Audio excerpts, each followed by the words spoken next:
Okay, so hi guys, I'm Kiki and today we're continuing our playthrough of Andromeda 6. I'm really excited to see where the story is gonna go. It's so far very interesting and I really do enjoy it. Let's just slide right into it. And sidling around the dance floor once more. I've almost made it to the curtain separating the final room from the rest of the club when I feel a sharp pointed nail tap me on the shoulder. Oh, and there we go, it's Oppo. When I turn, it's to find Oppo looking nothing short of delighted that they have found me. They offer a strange half-bow in greeting. Miss Kiki, how do you enjoy Oppo's club? Is this the finest in Las Vegas? Yes. Oppo blinks at me a couple of times, leaning forward while they wait for an answer. Oh, it's great, Oppo. I've never seen anything like it.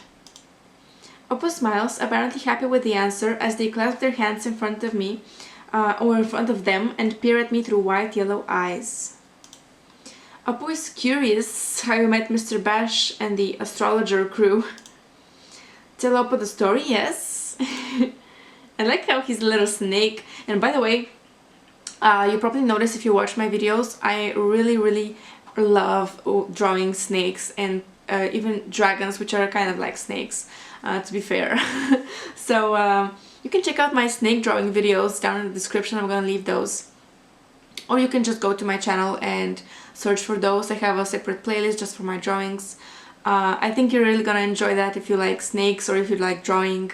I think those turn out pretty great, and there's more coming soon, so stay tuned for that. So, I lie or tell the truth. I think we should lie because Oppo seems to be a very I don't know, I don't want to say manipulative, but he does say that he has slaves. He has actual slaves.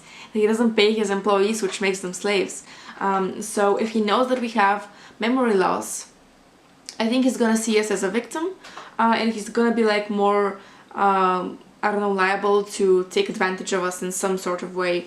So I think we should lie to him in this case, which I don't feel good about doing that, but just for our safety and for the safety of the Andromeda crew, I think we should lie. Oppo seems harmless enough, but after all the warnings I had received about Las Vegas, I'm not sure I should trust them so easily. I met the crew in Silta V.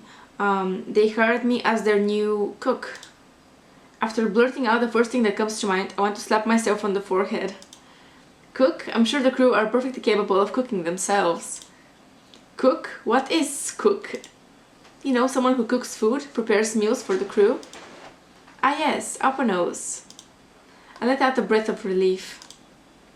Oppo's sleigh, we mean employees, cooks for Oppo. Juicy insects with crunchy legs. Oh, look at his face, it's so cute! Oppo's favorite. Oppo smacks their tongue against their teeth hungrily, as if I had eaten dinner. I think I might have thrown it all up at the thought of eating insects. Miss Kiki met the crew in Silta V, yes? Yes, that's right. Oppo hears rumors from the royal city, the king and his family murdered. I swallow thickly. Oh my god, the thick swallows again, guys. That's gonna be a reoccurring theme. So, it's dreadful ordeal no matter how hated the old king was. 15 lives, an entire family gone. But one body they cannot find. The youngest princess. Are we the princess?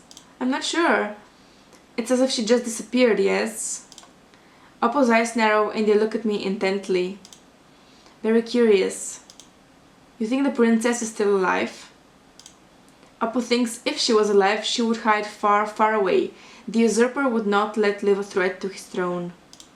How would anyone recognize the princess if they saw her, that is? Oppo does not know. The youngest royal children were hidden, always hidden. Not important to be seen, not important at all. Oppo looks me over, and for a moment I think the conversation is over, until suddenly they speak again. Oppo is happy Miss Kiki is here. Miss Kiki is safe in Oppo's home. Oppo smiles at me, and although the pointed teeth give them a rather sinister look, I get the impression they mean what they say. Thank you, Oppo. Yeah, thanks, Oppo. He's cute. But I still don't trust him, honestly.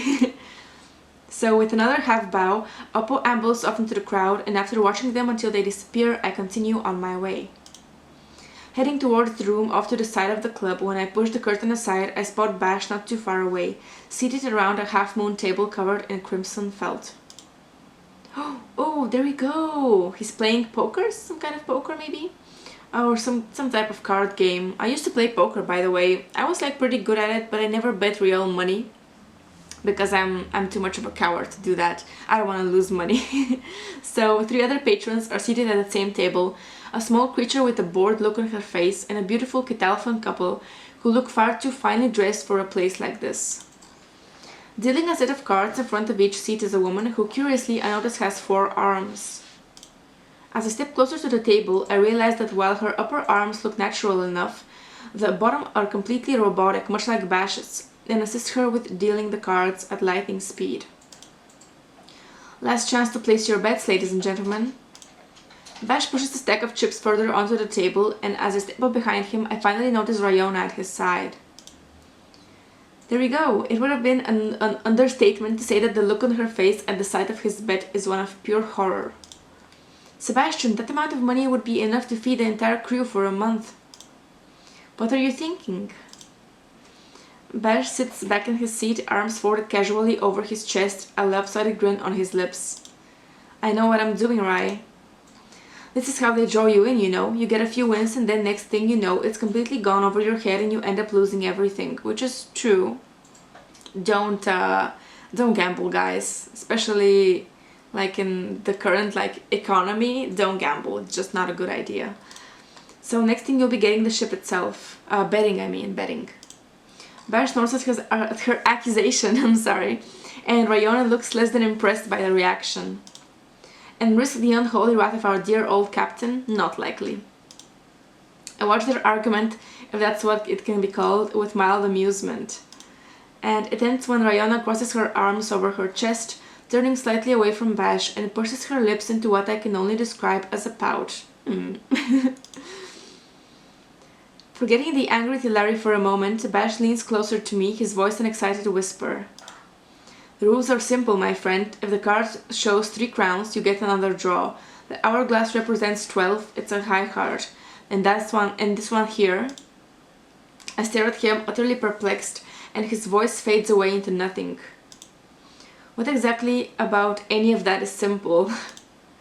Bash studies me for a moment before giving a casual shrug of his shoulders and clearing his throat intently. Just watch what I do, you'll pick up soon enough. Rayona and I share a look. By the deep grooves forming on her forehead, I say she is less than pleased about the situation. Oops, I'm sorry. Okay, I'm watching, or can't we find something else to do? Yeah, we're gonna watch, I think that's interesting. I give a nod of my head, indicating that I'm paying attention. Rayona clicks her tongue, unimpressed. I wonder for a moment why she chooses to hang around if she despises gambling so much, but then assume it's to ensure that despite what he says, Bash doesn't actually bet the ship or something equally important. The dealer flips another card and Bash's lips quirk further. It bears the image of a goblet. We've got this in the bag, Xiki. I hope you're ready to win some serious credits. I am. Let's do it. Practically shaking with excitement, Bash drums his fingers on the table, unblinking as his gaze follows the dealer's swift movements. The dealer flips the final card, 4 feather quills. My eyes dart to his face, expecting to find a triumphant smile, but instead I'm met with a look of pure horror. Oh, that was supposed to be 2 crossed swords. Look at Rayona, she's so beautiful, by the way, she's really, really beautiful. And the young lady is the winner. The dealer gestures to the small creature at the end of the table and slides a considerable amount of chips over to her, which she chirps at happily. Now look what you've done, I told you. And Bash places a hand on her arm to calm her before she can finish her sentence, and she stops abruptly. Relax, really, will you? Enjoy yourself. We have enough trouble to deal with later, it's just a bit of fun, yeah? Let me buy you a drink. I look at Rayona, who seems anything but relaxed. In fact, she's been quite on edge ever since we landed on Terranium. And she leans in to whisper something to Bash, and I only catch her words over the buzz surrounding us. Don't forget what happened the last time I was on this planet. Oh, what happened? Something bad must have happened to her. Bash fixes his eyes upon Ryona, both bionic and real. And I would never forget. He smiles at her for a moment, and I swear his face is softer somehow. And it suddenly occurs to me how close the two of them seem, and I wonder if there is more to their relationship than meets the eye.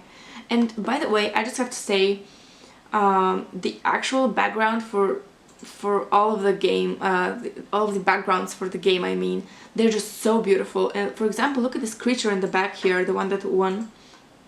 The details of it are so good, and it's so well painted. And actually, I saw that Wanderlust Games, who are the creators of this beautiful, amazing game, they're actually looking for background artists. So if you're interested in that, if you do have some kind of experience, like personally, I would love to try out, but I actually saw that I think it's closed for now, but I think they probably will be looking for new background artists soon. I'm not sure. So you can go check out their page. They're really they seem to be like a very nice little company to work with.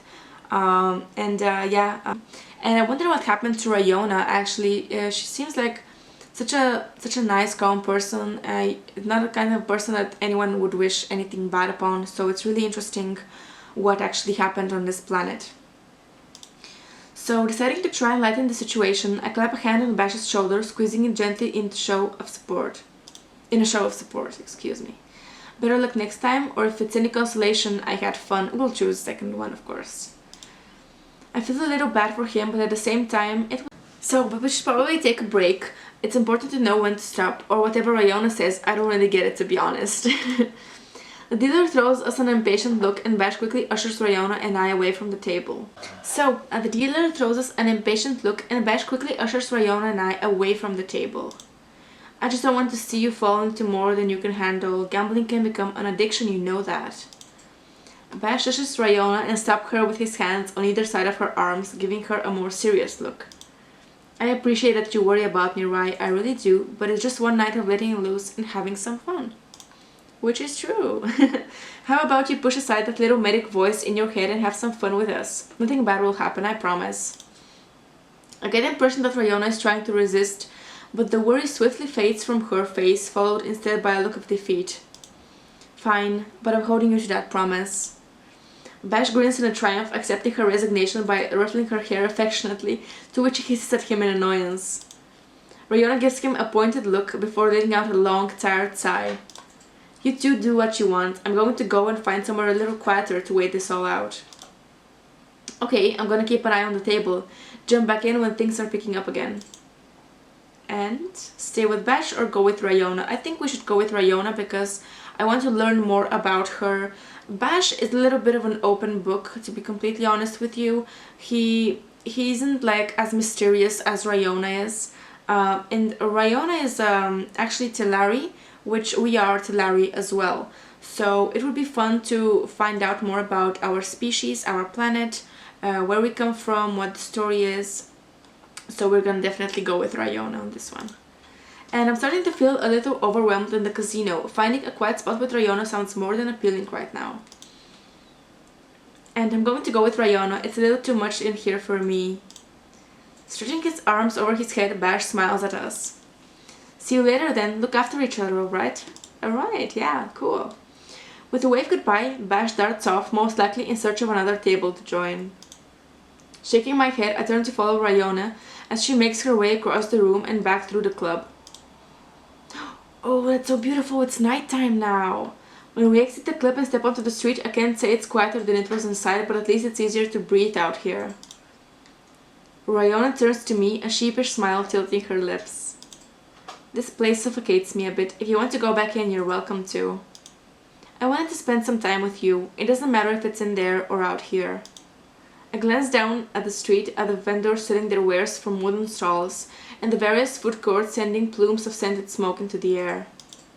It's just as crowded as it was in the club, with all sorts of people rushing back and forth, and from our spot leaning against the front wall of the building, we take it all in. Ryona smiles at me, and I can tell she's glad I came along. Yeah, she's cute. I'm sorry if I seem difficult, but sometimes I feel like I don't fit in anywhere. Yeah, tell me about it. You may not have noticed, but there aren't exactly a lot of Tilari on this planet. Almost none, in fact. Apart from you and me, of course. Yeah, I had noticed. It would be hard not to, but I can't say that I understand why. I have to admit to myself that although I am Tilari, I know... what? I remember next to nothing about the people and the planet. I'm sensing there's something more to your story than you've told me. Why did you really leave Tilaran? Rayona silently holds my gaze, as if deciding how much she should tell me. After a moment, she bites down on her lip, her bright yellow eyes fixed on the dusty ground between us. My childhood was very strict. My father is a member of the Council of Eons, Tilaran's ruling government, and my mother is the director of a Setem, the largest medical facility on the planet. As I'm sure you can imagine, these are incredibly demanding and powerful positions.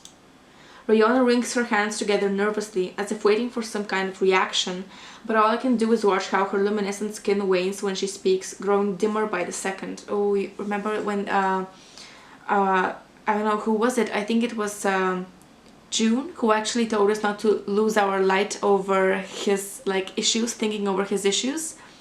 Because Tilari actually have this glow to their skin that dims when they are experiencing some kind of negative emotion. So let's continue. They didn't have much time for me when I was growing up, but I was still expected to behave as if they were always watching because, well, there was always someone watching me. I had to be the perfect daughter, dedicated, well-mannered, disciplined, but it felt like I was a prisoner. She lets out a soft sigh, fixing me with a worried look. Don't get me wrong, I love my planet, but the beliefs many of the Tilari have there are backwards. We used to help those who needed aid, but more often than not, travelers are being turned away and the Tilari are closing themselves off from the rest of the world. She gives me a sad smile, as if apologizing for saying so much. We used to be better. I wanted to be better, that's why I left. And you joined the Andromeda Six crew? Not quite. That happened a few years later. I traveled with a group of Tilari called the Archangels. We went from planet to planet offering aid where we could. But they... She trails off, hands shaking at her sides as whatever memories she's been trying to ward off has now crashed over her. Her face falls in an instant as she covers her mouth with a hand, her eyes squeezed shut tight. I step forward to put a comforting hand on her shoulder, feeling her body shake with emotion. I'm so sorry, this planet brings back a lot of bad memories. I would rather not talk about it right now if you don't mind. Of course. I understand. Do you want to go back to the ship? Or can I do anything to help? We can flirt with her. Or say I'm here for you, which is also the flirting option. Which, yeah, we're gonna flirt with her. You know, F it. So, I'm here for you, we can say. Or can I do anything to help? I think we should say I'm here for you. It sounds less of like a question because it isn't. It sounds more like affirming her security. Yeah, I think we're gonna choose that one. Rayona may not want to relive her past just yet, but when the day comes that she needs someone to talk to, I know that I want to be that someone. I take a step forward, wiping a tear from her cheek with my thumb and pushing her hair back behind her ear. Ooh, we're flirting. Oh, look at her face! She's so cute. I'm here for you, if ever you need someone to talk to. She smiles at me gratefully, and when she hugs me, she smells like rainwater and fresh dew. Thank you, Kiki. She mumbles into my shoulder as I rub her neck until we finally step back and smile at each other. Rayona takes a deep breath to compose herself, looking around the street, and I'm relieved to see that she's feeling better. Excuse me, I'm having some burps. So I think I'll go and have a drink with Bash after all. I should probably apologize for being so hard on him earlier. I don't think he took it too harshly, but I'm sure he would enjoy your company. She beams at me, her delicate features glowing under the light of the moon. We should... Before she finishes her sentence, two men walk past, their eyes visibly narrowed on the pair of us.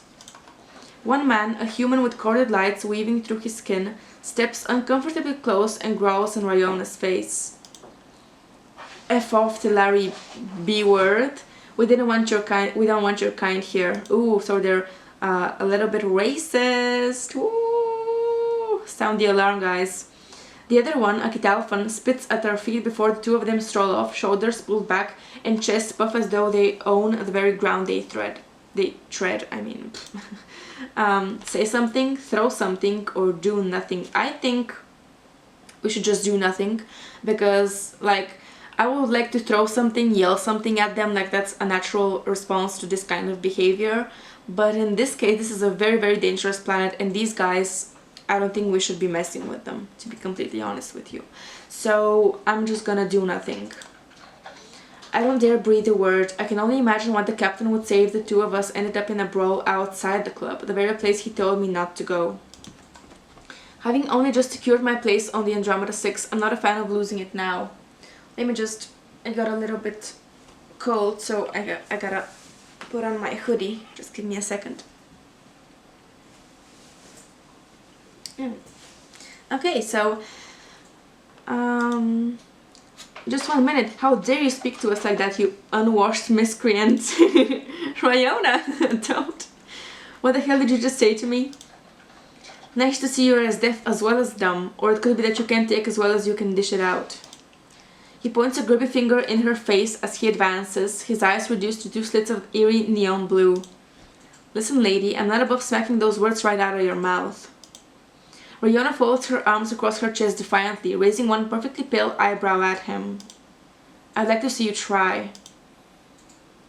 Is there a problem here? Oh, June is with us. Okay, that is very good. That is very good.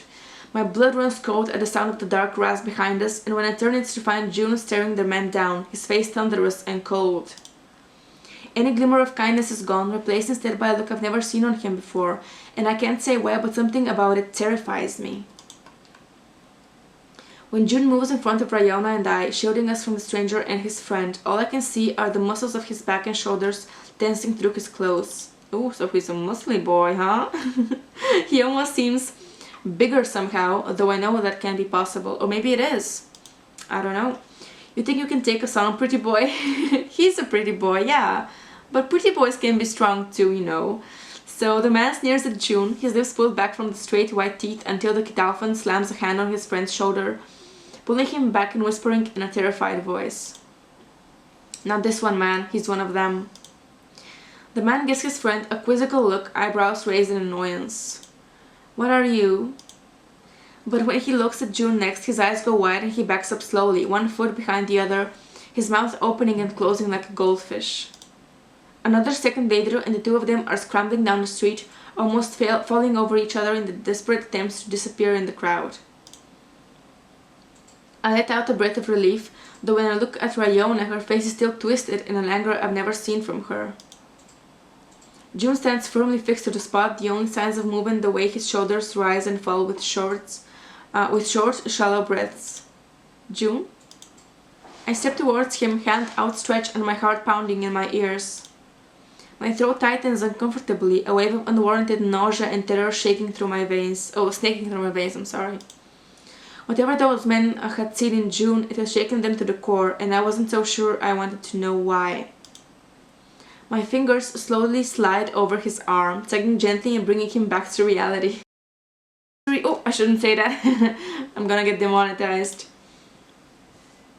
When he finally turns, the ghost of his easy smile slides back into place, although it doesn't quite reach his eyes this time. I let out a breath I've been holding in, my shoulders slumping as relief flits through me. So I nod, pushing down whatever curiosity is gnawing at me to discover what had those men so terrified of him. Oh my god, I can't read today. I'm fine, don't worry about me, June. He gently reaches up to run his fingers over the side of my face, and I know in this moment that no matter what, I could never be afraid of him. I'd never let anything bad happen to you. You have to know that. Oh, that's so sweet. I smile, trying to assure him that I'm okay, and when he finally relents with a nod of his head, we head back into the club together.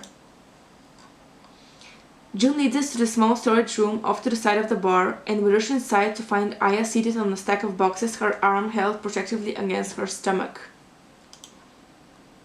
She attempts to smile, but it doesn't last long until she's groaning in pain and cursing under her breath. Rayona lets out a small sound and rushes to her side. What have you done to yourself now? It wasn't my fault. Some a-hole was trying to grab me, so I decked him. I swear I heard Rayona mumble, "Not again," under her breath, but over the music pumping through the club, I can't be sure. Can you help her, Rai? I'll go and round up the others. Yes, we'll be fine. Kiki can help me with this. Oh my god, I really can't read today. So June leaves the room, shutting the door behind him as he goes, and I step back next to Rayona, waiting for instructions. Surprised you're not running after a lover boy there. Yeah. Aya winks at me, though Rayona is the one who growls at her to be serious, and I can't keep the satisfied smile from sliding onto my face. Aya, what have I told you about getting into bar fights? That I should only do so if I'm gonna win? Rayona gives her a withering glare, and Aya lets out a guilty bubble of laughter, excuse me. Oh, don't worry, it wasn't much of a fight. What happened, or did you punch a wall? I'm gonna say what happened. I don't want to be sarcastic to Aya. So nothing much really. Something clearly did. Aya cocks her head to the side a little, making a face while she mulls over exactly how much to tell us. Let's just say, it's generally never a good idea to punch someone who has a bionic face. Aya, what were you thinking? Aya shrugs, the silver tips of her hair falling casually around her shoulders. That I wanted to shut the guy up? Aya bit back a string of curses as Rayona took her hand and flipped it over to check the damage. So where's the guy now? Probably off crying in a corner. Pretty sure I gave his tin can a nice dent, and a kind reminder not to touch people like that. I thought Jordan broke you guys apart. Oh, he did. Ouch, Rai. Take it easy, will you? That's what you get for throwing punches in Nose Vega. I'm sorry, okay? Rayona merely raises an eyebrow at her, and Aya's smile immediately slides back into place. Sorry I didn't hit him harder, that is. An ungraceful snort escapes me, and when Rayona has a hard time keeping the smile off her head, and even Rayona has a hard time to keep the smile off her face. How bad is her hand, Rayona? It looks like it might be broken or fractured at the very least. I'll have to run some scans to know for sure. Kiki, will you see if you can get me a bowl of ice from the bar? It's gonna help me with the swelling until we can get Aya back on the ship. Of course. Closing the door behind me when I leave the room, I start heading towards the bar in search of a bowl of ice. I lean against the counter, immediately regretting the decision when I feel the stickiness of who knows what stuck to my sleeves. Disgusted, I turn back around, stopping in my tracks when a glint of red catches my eye between the sea of bodies in the room. I can't explain why, but something about that particular shade of red seems so familiar. Before I even realize what I'm doing, my feet are already waving through the room, pushing between the dozens of people around me. When did this bar get so crowded? Oi, watch it. Sorry. I mumble an apology, too fixated on the trail I am to strap on now. When I get a little closer, I realize that what I've been following is a shock of red hair. The man stops at the exit, looking around a little before disappearing through the door and out into the street. My heart pumps in my chest with an urgency I can't explain, and a voice in my head whispers, follow him, over and over, so utterly relentless that I hear nothing else. I fall behind, desperately pushing my way through the last few feet of the crowd, growing hot and sweaty between so many bodies. We're going outside alone?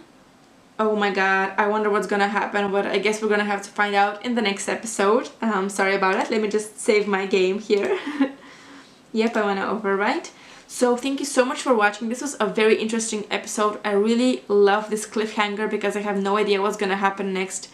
I actually think I might have a little bit of a clue. I think we're gonna meet a new character who I've actually seen on a picture before, but I don't know anything about him really. And I think it might have something to do with unlocking the secrets of our past or whatever.